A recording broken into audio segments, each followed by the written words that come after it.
Buenos días. La jornada electoral de ayer aquí en el Parlamento Europeo en Bruselas fue una jornada muy interesante en que se ha podido ver cómo ha cambiado en parte la composición del Parlamento Europeo, porque vemos una progresiva derechización en esta Cámara, con la extrema derecha que ha aumentado, pero menos de lo esperado. Por lo tanto, es una victoria cauta, pero sobre todo uno de los grandes ganadores ha sido el Partido Popular Europeo, que según las últimas informaciones ha obtenido 185 escaños según los resultados provisionales. Se trata de una mayoría bastante holgada, pero por primera vez lo que ocurre es que el Partido Popular Europeo se podrá apoyar tanto a la derecha, tanto a los grupos de los conservadores y reformistas europeos como Identidad y Democracia, como a su izquierda, tanto los socialistas como los liberales. Esto es algo que nunca había ocurrido. Por lo tanto, el Partido Popular Europeo va a tener aquí la clave hacia dónde se quiere dirigir esta legislatura, si mirando más hacia su derecha, tal y como le piden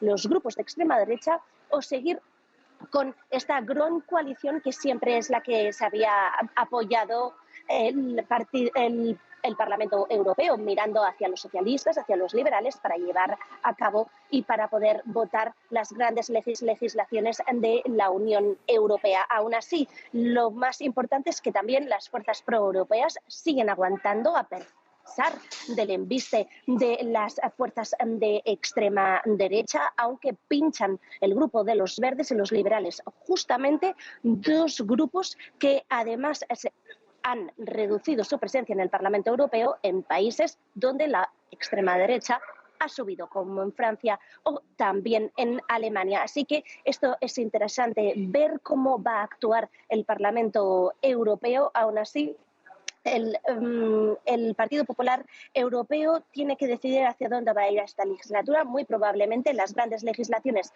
va a seguir apoyándose con socialistas y con liberales, mientras en cuestiones clave como por ejemplo la migración, el cambio climático, también el Estado de Derecho, muy probablemente pueda encontrar una llave y un apoyo en las fuerzas de extrema derecha, especialmente los conservadores y reformistas europeos, donde está el partido de Giorgia Meloni, que también fue uno de las grandes victorias de la jornada de ayer. Esther, ¿qué consecuencias tiene este aumento de la extrema derecha? ¿Complica las opciones de Ursula von der Leyen de seguir a la cabeza de la Comisión? Bueno, Ursula von der Leyen ya lo dejó ayer claro, va a abrir la puerta a empezar a negociar ya con liberales y socialistas, que al final es la cooperación natural, aseguró, del Partido Popular Europeo, porque ahora mismo, según los resultados que tenemos, su grupo tiene 185 votos y por lo tanto será necesario que se apoye con socialistas y liberales para conseguir los 361 votos que son necesarios para poder tener su victoria. Aún así, el voto es secreto, por lo tanto, dentro de su partido se da por supuesto, por ejemplo, que los franceses y los eslovenos no la van a apoyar. De hecho, no la apoyaron en su candidatura a ser presidenta de la Comisión Europea. Por lo tanto, va a necesitar arrancar estos compromisos a liberales y socialistas, pero no solo. Los verdes también han dicho que van a estudiar su programa, sobre todo en cuestiones como en materia climática, también el Pacto Verde. Los verdes se quieren asegurar que el legado del Pacto Verde Europeo se mantiene y por lo tanto aquí va a ser una negociación muy interesante. Von der Leyen no quiso hablar sobre el posible apoyo con la extrema derecha, aunque los conservadores y reformistas europeos, el grupo de la extrema derecha en la que está representada el partido de Giorgia Meloni, ya aseguraron ayer aquí en el Parlamento Europeo que estudiarán y escucharán a von der Leyen su programa y qué concesiones les va a poder dar.